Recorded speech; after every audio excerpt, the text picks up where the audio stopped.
The sun had not yet dared to peek over the jagged teeth of the Grey Peak Mountains, leaving the world in a cold, pre-dawn gloom. But in the little riverside village of Oakhaven, one building was already alive with noise and light. This was the inn known far and wide as the Golden Cup. Its fame did not come from its lumpy beds or its simple food, but from a single, breathtaking treasure. Behind the main counter, displayed on a velvet cushion, sat a magnificent golden cup. It was the pride and joy of the inn's owner, Master Roland, a man whose heart had grown small and hard as his coin purses grew fat and soft. He believed the cup's brilliant shine was a reflection of his own greatness. Serving him was a young woman named Mira, an orphan who knew the weight of a heavy bucket better than the weight of a coin. Her hands were rough and red from scrubbing, but her eyes, the color of warm earth, still held a gentle and patient light. On this particular morning, a fierce storm was lashing at the shutters, and the common room was packed with damp, tired, and irritable travelers, all demanding warmth and service at once. Mira, balancing a heavy wooden tray laden with steaming clay mugs of strong coffee, was weaving through the crowded room.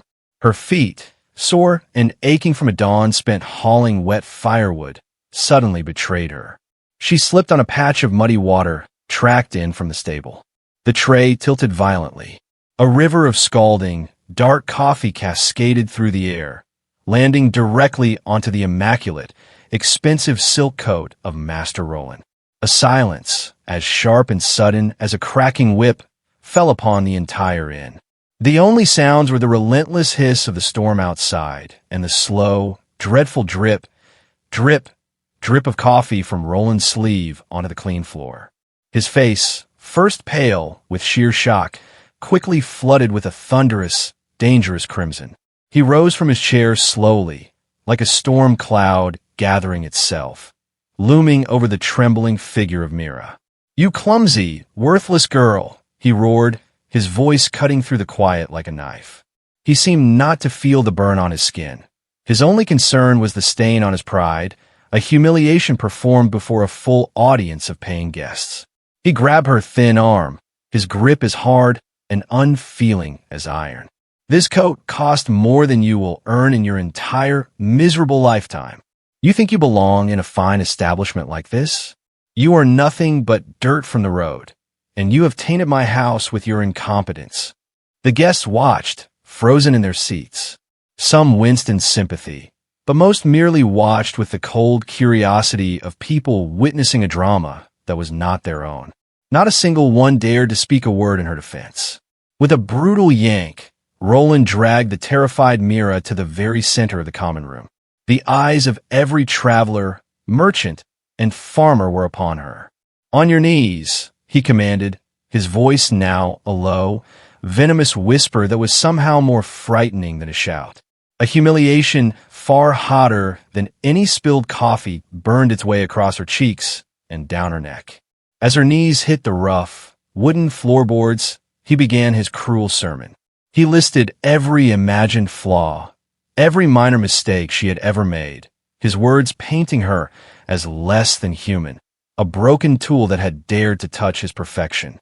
Just as he was demanding she crawl and apologize to every single guest for her disgrace, a chair scraped back softly from a shadowed corner near the fireplace.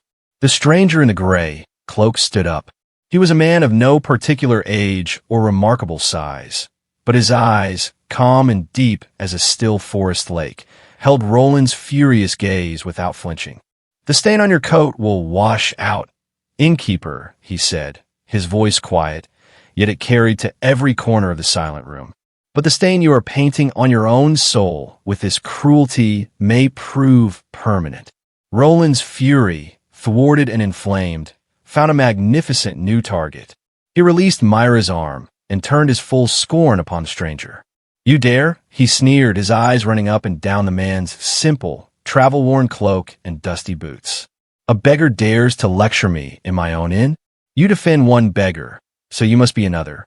You are two of a kind, trash clinging to the boots of your betters." He gestured sharply to two burly stable hands who had been watching from the doorway. "Throw this nonsense-speaking vagabond into the mud where he belongs." The men moved forward quickly. The stranger did not struggle or protest. But as he was being led to the door, he paused on the rain-lashed threshold. He turned his head, looking not at the sputtering Roland, but directly at Mira, who was still kneeling on the floor, her face a mask of shame and gratitude. "The hand that spills in humility," he said, his words clear against the howling wind, "is cleaner than the cup that gleams in pride." And then he was gone, swallowed whole by the raging storm. The heavy oak door of the inn slammed shut, but the stranger's strange, poetic words seemed to linger in the air, mixing with the wood smoke and the smell of wet wool.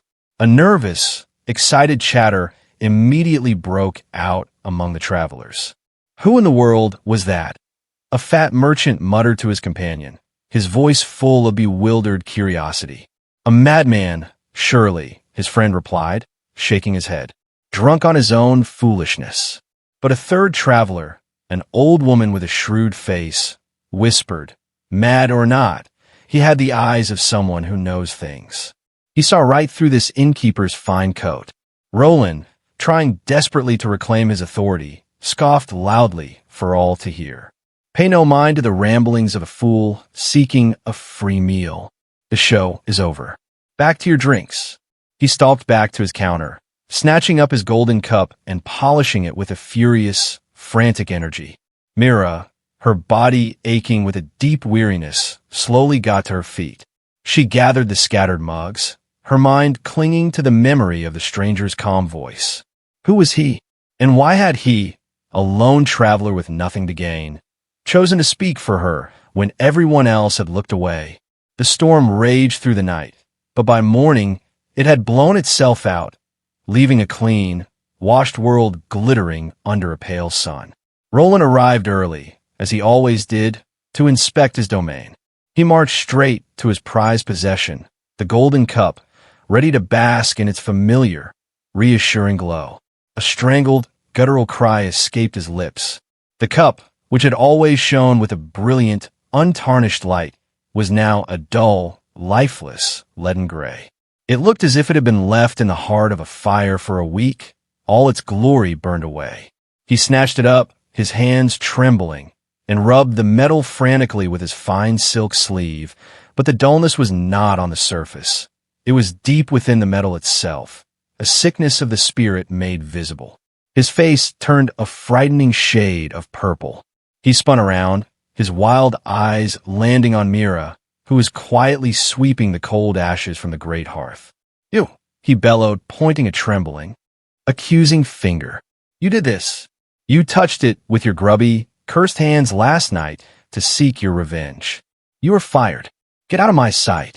Now." No amount of pleading, no tears of desperation, could change his mind. Her few meager belongings, a single spare dress, a worn woolen shawl, a small wooden bird carved by her father long ago, were thrust into her arms by a nervous kitchen boy. The heavy oak door of the golden cup slammed shut behind her with a final, thunderous crash that shook her to her very bones. She stood utterly alone in the muddy lane, the cold morning air biting through her thin clothes. The village, now beginning to wake up, seemed to look right through her, as if she were a ghost. She was no one. She had nothing and nowhere to go. The rain began to fall again, not a storm now, but a gentle, weeping drizzle that matched the silent tears finally streaming down her face. She walked, one foot in front of the other, not knowing her destination. The road ahead a blur of gray misery and hopelessness, the world suddenly vast and terrifying. For hours, Mira trudged down the empty river road, her feet sinking into the cold, clinging mud with every step. A sharp hunger, sharper than any knife, began to gnaw at her stomach. She had not eaten a single bite since the previous day. Just as a dizzying weakness threatened to overwhelm her, she saw a small, shivering figure huddled under the skeletal branches of a willow tree. It was a young boy, his clothes little more than rags, his arms wrapped tightly around himself. He held out a thin, dirty hand. "Please, miss," he whispered, his voice faint as a breeze. "Do you have any food? Anything at all?" Myra's heart ached with a fresh, piercing pain. She looked down at the small, hard loaf of bread in her bundle, the only food she had in the world. It was meant to sustain her on her journey, wherever that was. But looking at the boy's hollow eyes, she did not hesitate. She broke the loaf in two and gave the larger, much larger, piece to the boy. A woman, his mother, emerged from a makeshift shelter of branches, her eyes wide with stunned gratitude. "Thank you," she breathed, clutching the bread like a treasure. "Thank you. Kindness never dies quietly, child. It will find its way back to you." Back at the Golden Cup, a different kind of storm was quietly brewing. The few guests who had stayed for breakfast complained loudly of sour, spoiled milk and moldy bread. A leak had sprung in the roof overnight, dripping icy water directly onto the bed of a wealthy and irritable merchant who demanded a full refund. Later that afternoon, a group of travelers arrived, ate a simple stew, and were soon seized with a mysterious, cramping illness. Whispers of a curse began to slither through Oakhaven like a poisonous snake. Roland dismissed it all as a run of profoundly bad luck, but he watched with a growing, cold knot of dread in his stomach as customers finished their drinks and hurried away, making promises to return that they clearly had no intention of keeping. The steady, comforting flow of coins into his strongbox slowed to a worrisome trickle.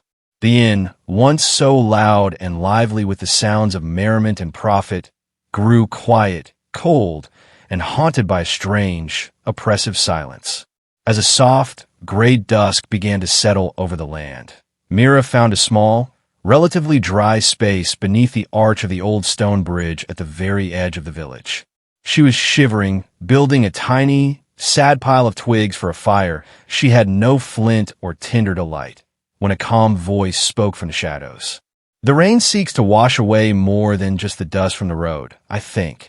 She started, her heart leaping into her throat, and turned to see the stranger in the gray cloak seated on a smooth, flat rock, a small, cheerful fire already crackling merrily before him. He gestured to an empty spot beside him. "Sit. Warm yourself. The night is cold for those who are alone." He then offered her a wooden bowl filled with a simple, steaming vegetable broth. She accepted it with trembling, frozen hands, the warmth of the bowl seeping into her bones, a feeling so beautiful it was almost painful. "Kindness circles back," he said softly, gazing into the flames, "when pride runs in straight lines into a wall of its own making." As they shared the simple, life-saving meal, the stranger began to speak in his calm, measured voice, a voice that seemed to hold the wisdom of ages. He told her a story of a great king in a distant land who built a magnificent palace of solid gold, but found he could not buy a single moment of true peace or a single loyal friend within its cold, echoing halls. Then he spoke of a slave girl in another kingdom, who, with a heart full of compassion, shared her only crust of bread with a starving bird, and was, through a series of wondrous events, crowned the queen of a vast and generous land. "The world measures with two different scales, Mira," he explained, his kind eyes on hers. "One for pride, which is heavy and cumbersome and always leads to a great fall, and one for compassion, which is light as a feather and leads the heart to renewal." Mira listened, her despair slowly being replaced by a flicker of understanding. Her pain was not a random punishment. It was a test of her heart, and she realized with a sudden clarity that she had already passed the first part of that test by sharing her bread with the beggar boy. Roland's Inn was built on a foundation of greed and fear, the stranger said, gently poking the fire with a stick, sending a shower of sparks dancing up into the darkening sky. "Such foundations look strong, but they're rotten inside, and they always crumble. But a new beginning, a true and lasting one, can be built on something much simpler and infinitely stronger." He looked at her, his eyes reflecting the dancing flames. "A cup served with sincerity," he said, "tastes richer to the soul than one of the purest gold." He stood, brushing off his cloak, and began gathering fallen branches and long, sturdy river reeds from the bank. "Come, the river gives us wood, the land gives us reeds. Let us build a small shelter for kindness. Let's give a home here. Hope, as fragile and beautiful as a newborn leaf, began to unfurl in Myra's chest. Together, through the cool night, they worked by the light of the moon and their small fire, constructing a small, simple, but sturdy open-faced stall by the riverbank. The next morning, the sun rose bright and clear, painting the world in gold. Myra, using a small, clean pot the stranger had left with her, brewed a fragrant tea from wild chamomile and mint she knew grew nearby, herbs that were safe and soothing for a troubled spirit. Her first customer was a weary, older fisherman, pulling his small boat ashore after a long and fruitless night on the water. "Just a warm drink, miss," he sighed, the exhaustion evident in his voice as he handed her a single, worn copper coin. She poured him a cup of the steaming, golden tea. He drank it slowly, savoring the warmth, and then looked at her in surprise, a new light in his tired eyes. This is remarkable," he said, a genuine, weary smile finally touching his face. "It warms more than just the bones. It's like a little bit of sunshine and peace in a cup." He promised to tell his friends, and being a man of his word, he did. Meanwhile, the golden cup was quite literally falling apart at the seams. The leaks in the roof multiplied, creating a discordant symphony of plink, plink, plink throughout the empty rooms. The food stores in the cellar, once overflowing, rotted at an alarming, unnatural rate, filling the inn with a sickly sweet smell of decay. The few remaining servants, tired of Roland's constant screaming and wild paranoia, gathered their things and left in the dead of night, without a word of goodbye. Roland stood alone in his silent, decaying, and haunted inn, staring in disbelief at the shattered pieces of his golden cup. It had finally, inexplicably, cracked in two with a sound like a gunshot while he was simply holding it. A cold, primal fear finally gripped his heart, squeezing the air from his lungs. He remembered the stranger's words, the prophecy he had so arrogantly dismissed as nonsense. He cursed Myra's name to the empty room, believing with all his being that she had brought this evil hex upon him, completely blind to the simple, terrible truth that his own rotten, prideful heart was the true source of all the decay. Down by the gentle, flowing river, Myra's small tea stall was becoming a quiet sensation, a whispered secret among the traveling folk. People on the road began to make a point of stopping, drawn by the growing tales of a kind, soft-spoken woman whose simple tea could somehow lift a heavy heart and ease a worried mind. "It's not magic," a carter explained earnestly to a fellow traveler at the village market. "It's its peace. You drink it, and you feel seen. You feel heard." These whispers, these tales of her humble success, eventually snaked their way back to Roland's ears. Envy, sharp and bitter as gall, twisted in his gut. How dare she? How dare she succeed and find prosperity while his own world crumbled to dust? His pride, now bruised, desperate, and starving, demanded he see this for himself. He had to confront the girl he believed was the source of all his misfortune. Roland marched down to the riverbank, his once fine clothes now looking shabby and strangely out of place. He saw the simple, open stall, a short line of travelers waiting patiently, and Myra moving among them with a gentle word and a warm, genuine smile for each. His steps faltered. The famous tea seller was indeed the same waitress he had thrown into the mud like a piece of garbage. She looked up from pouring a drink, saw him standing there, and for a single heart-stopping moment, he saw the old, familiar fear flash in her eyes. Then, just as quickly, it passed, replaced by a calm, unshakable dignity that he did not recognize. She bowed her head to him politely, as she would to any other customer. "Master Roland," she said, her voice even and devoid of malice. "It is a cold morning. Would you care for a cup of tea?" Shame, hot and uncomfortable, warred with his stubborn pride, but his physical thirst and a deeper, unnameable yearning won out. He simply nodded, unable to form words. Myra poured him a cup of her simple, golden-hued herbal brew. He took it, his hands trembling slightly, and drank. The taste was not complex or expensive, but it was clean and honest and filled with a quiet warmth. And as it spread through his body, A strange and forgotten feeling settled over him. A profound, quiet peace he had not known in 20 years. The constant, gnawing anger that had been a fire in his chest for so long seemed to loosen its grip, soothed by the gentle tea. He looked at her, truly looked at her for the first time, seeing not a clumsy servant, but a strong, resilient young woman. "Ow!" he croaked, his voice rough with emotion. "How did you learn to make this?" Mira met his gaze steadily, her own eyes clear and deep. "By serving with heart, not fear," she replied softly. As Roland stood there, humbled and silent, trying to process this simple, devastating truth, a familiar figure approached the stall. The stranger in the gray cloak stood there, looking not a day older, his cloak clean and dry as if he had just walked out a gentle meadow and not down a muddy road. He smiled a faint, knowing smile at Mira, then turned his deep, calm gaze to Roland. "The tea is as good as they say," the stranger remarked pleasantly, as if they were all old friends. Roland stared, his mind reeling, his sense of reality tilting. The beggar he had so contemptuously cast out stood before him, but there was no anger, no resentment in his eyes, only a deep, ancient, and forgiving knowing. Roland stammered, taking an involuntary step back. "You were the one I cast out. And yet, here we sit," the stranger said calmly, accepting a cup of tea from Mira with a grateful nod. "You drinking what she poured? The world has a curious way of turning, does it not?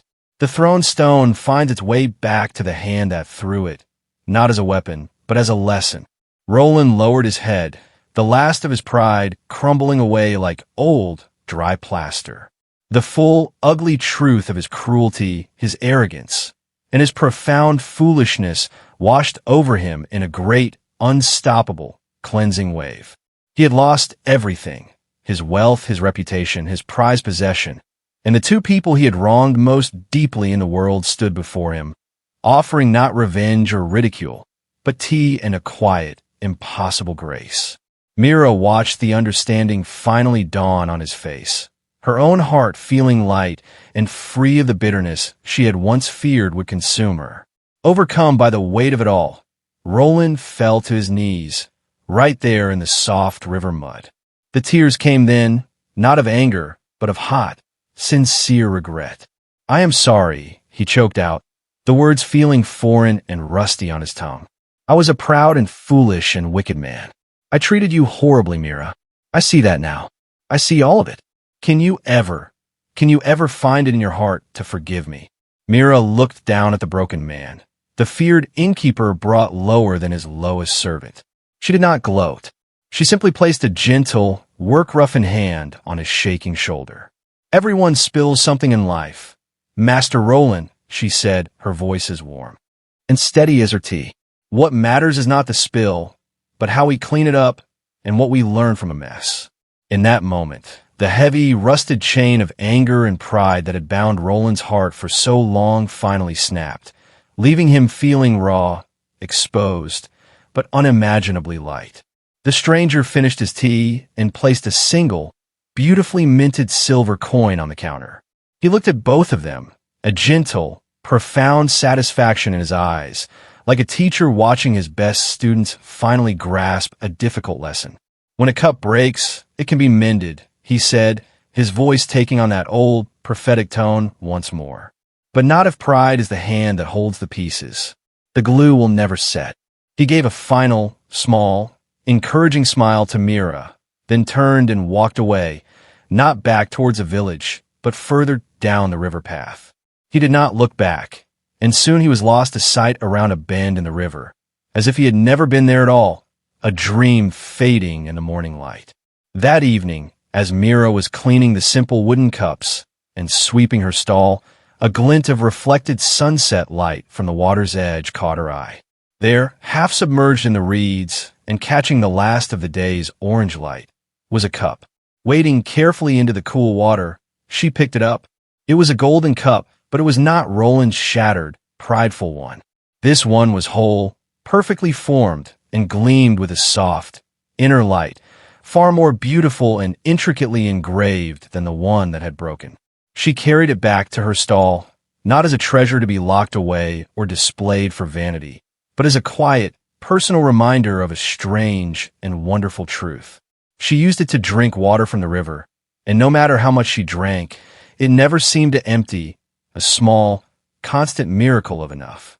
Roland, a man truly and completely reborn, did not return to his decaying, cursed inn. Instead, he used his considerable knowledge of building and trade, not for profit, but to help those in the village whose homes had been damaged by the winter storms. He worked with his own hands, his soft palms growing blistered and his back often aching at the end of the day, but his heart was lighter than it had ever been. In the evenings, he would come to Myra's stall, which was now growing into a proper, beloved little tea house, and he would help her serve travelers, fetch water, and chop wood. He learned to listen, to offer a genuine smile, and to serve others with a humble, grateful care. The villagers, who had once feared and disliked him, began to speak in wonder of the innkeeper who learned to serve, and his story became a lesson whispered by mothers to their proud, stubborn children.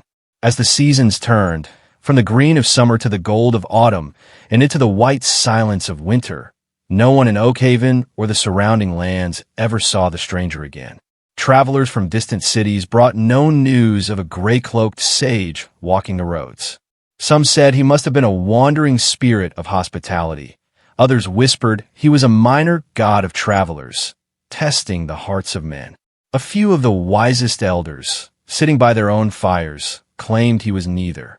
They said he was simply a man, perhaps once as proud as Roland, who had learned the deepest, most secret truths of the human heart and chose to spend his days gently sharing them with those who were ready to listen.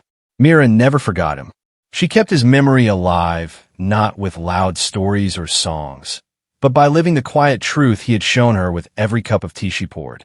One crisp afternoon, a new traveler, weary and dust-covered from a long journey, stopped at her thriving riverside tea house. Mira poured him a cup of her finest, most aromatic blend into a simple clay mug. He drank deeply, closed his eyes, and sighed with profound contentment. "This is more than a drink," he remarked, looking at the cup with new respect. "This cup carries a story in its very taste." Mira smiled, her gaze soft as she looked out at the peaceful, flowing river, its surface dappled with sunlight. "Every cup carries a story," she agreed softly, her voice a gentle murmur. "Some taste of pride, which is bitter. Some of sorrow, which is sharp. But the sweetest ones," she said, turning her warm gaze back to the traveler, "the ones that truly nourish the soul, are always poured with kindness." She picked up the real golden cup to wash it, and in its gleaming, ever-clean side, she saw the reflection of her own face, lined now with experience and peace, and beside it, Roland's face, also lined, but with the gentle marks of hard-won humility and contentment. They were two faces, once master and servant, now simply two people, smiling back from a cup that was finally being used for its true purpose. The moral, like the tea she served, was simple, warm, and sustaining. Kindness outlasts pride. Humility rebuilds what arrogance destroys.